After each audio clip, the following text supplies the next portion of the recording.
அப்படி சாய்க்காது ஸ்ட்ரைட்டா. ஏன் என்ன ஆச்சு? இங்கே பேர் விட்டு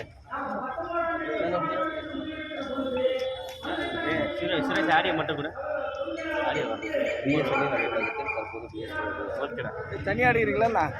போடுறா போடுவா அது நான் வாங்கிக்கிறேன். அப்படியே போடுவேன்.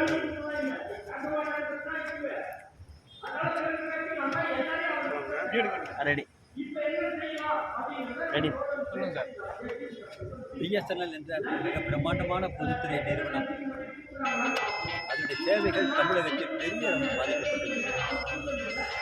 உதாரணமாக இந்த பிஎஸ்என்எல் சேவைக்கு வர வேண்டிய சந்தாதாரர் ஒருவர் உள்ளே வந்தால் பிஎஸ்என்எல் விட்டு 8 சந்தாதாரர்கள் வெளியே சென்று தனியார் நிறுவனங்களுக்கு சென்று விடுகிறார்கள்.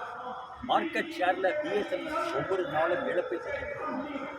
இதற்கு அடிப்படையான காரணம் சிறந்த சேவையை கொடுக்க வேண்டிய கடமையை பிஎஸ்என்எல் நிர்வாகம் செய்ய மறுக்கிறது.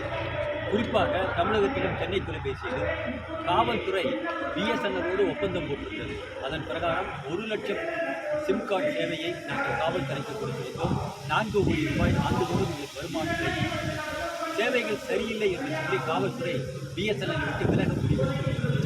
இந்த அபாயத்தை புரிந்து கொண்டு நாங்கள் தலைமை பொது மேலாளரோடு கலந்து பேசி இதை சரி செய்ய வேண்டும், சேவையை சிறக்க வைக்க வேண்டும் என்று பல முயற்சிகளை மாற்றி எடுக்க முயற்சிக்கிறோம்.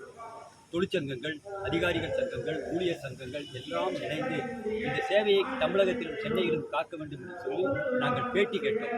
தலைமை பொது மேலாளராக இருக்கக்கூடிய திரு பார்த்திபன் அவர்கள், GMHR-ஆக இருக்கக்கூடிய துளசிராமன் அவர்கள் ஆகிய 2 அதிகாரிகளும் எங்களை கடந்த 5 மாதங்களாக எந்த பேட்டிக்கும் எங்களை சந்திக்கவே மறுத்து வருகிறார்கள்.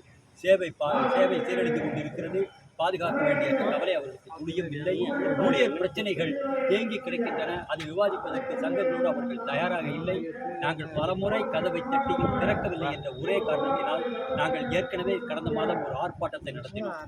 டெல்லியிலிருந்து CMD அவர்கள் வந்து இந்த பிரச்சனையை எங்களோடு விவாதித்தார். தலைமை பொது மேலாளருக்கு வழிகாட்டினார்.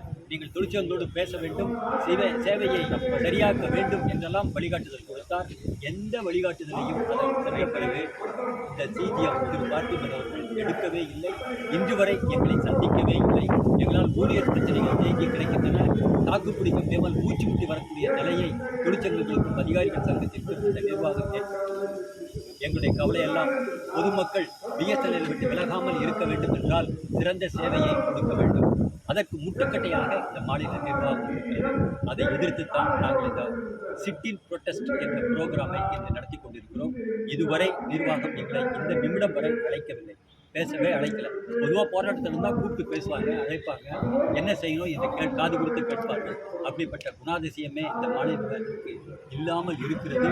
பொதுமக்களிடம் வேண்டுகோள் வைக்கிறோம், சேவையை முன்னேற்ற வேண்டும் என்பதற்காக நாங்கள் நடத்துகின்ற இந்த போராட்டத்திற்கு நீங்கள் ஒத்துழைப்பு தர வேண்டும் என்று கேட்டுக்கொள்கிறோம். நிர்வாகம் உங்களோட பேச்சுவார்த்தை நடத்தாமல் இருக்கிற முக்கிய காரணம் அவர்களுடைய ஆட்டிடியூடு தான் காரணம். நிர்வாகங்கள் தொழிற்சங்கங்களையோ அல்லது அசோசியேஷன்களையோ அவர்கள் ஒரு பொருட்டாகவே மதிப்பதில்லை. அவருடைய கருத்துக்கள் அவர்களுக்கு தேவையில்லை என்று கருதுகிறார்கள். இதுவரை நான் ஒரு 45 வருடமாக தொழிற்சங்கத்தில் இருக்கிறேன். எத்தனையோ தலைமை பொது மேலாளர்களை பார்த்திருக்கிறேன். எல்லோரும் பேச்சுவார்த்தை கலைப்பார்கள். அக்ராஸ் த டேபிள் உட்கார்ந்து பல பிரச்சனையை தீர்க்க முடியும். நிறுவனம் நஷ்டத்தில் போயிட்டு இருக்கு, அதை காப்பாற்றுறதுக்கு முன்னேற்றத்திற்கு உதவி செய்ய வேண்டும் என்று பட்டால் அதற்கு கூட உதவி மறுத்தால் தொழிலாளர்களாகிய நாங்கள் என்ன செய்ய முடியும்? ஆகவே தான் கோரிக்கையை வலுவாக சார், இப்போ காவல்துறை அந்த பிஎஸ்என்எல்லேருந்து விலக முடிவு எடுத்துருக்காங்கன்னு சொல்கிறீங்களா? CM தான் காவல்துறை கையில் வச்சுருக்கிறாங்க. நீங்கள் நேரடியாக அவரை சந்தித்தோம்னா அவர் ஒரு கண்ட்ரோல் பண்ணுற ஒரு கேள்வி கேட்டால் எங்களால் பதில் சொல்ல முடியாது. இந்த சேவை சரியாக்கிடுவீங்களான்னு கேட்டால் நாங்கள் பதில் சொல்ல முடியாது. அது சொல்ல வேண்டியது நிர்வாக தரப்பில் தானே சொல்ல முடியும். வாக்குறுதி அவர்கள் தான் கொடுக்க முடியும், எங்களால் வாக்குறுதி கொடுக்க முடியாது. ஆனால் ரீட்டைன் பண்ணுங்கன்னு கோரிக்கை வைக்கலாம். நாங்கள் கோரிக்கை வைக்கிறோம், எங்களிடம் இருந்தால் நல்லது என்று சொல்லுவோம். சிக்னல் சரி பண்ணலாமே சார்? ஆமாம் சார், சிக்னல் ரொம்ப வீக்காக இருக்குது. 1 லட்சம் டவர் இந்தியாவில் TCS நிறுவனம் போடுவதற்காக 17,000 கோடி ரூபாய் அவங்களுக்கு பேமெண்ட் பண்ணிட்டாங்க. 1 லட்சம் டவரை போட்டது 80,000 டவர் இந்திய நாடு முழுவதும் போட்டோன்னு சொல்கிறாங்க. தமிழ்நாட்டில் 7,000 டவர் போட்டோன்னு சொல்கிறாங்க. ஆனால் சிக்னல் கிடைக்கல. என்ன அர்த்தம்? அதை சரி செய்ய வேண்டியது டெக்னிக்கலாக அதிகாரிகள் தானே சரி செய்யணும். நாங்கள் இதெல்லாம் தான் பேசணும்னு கேட்குறோம். எங்கள் ஏரியாவில் கிடைக்கலன்னு சொல்லுவாங்க, அவர்கள் சொல்ல மறுக்கிறார். என் பெயர் S. Chellappa, assistant general secretary, BSNL ஊழியர் சங்கம். Okay, thanks.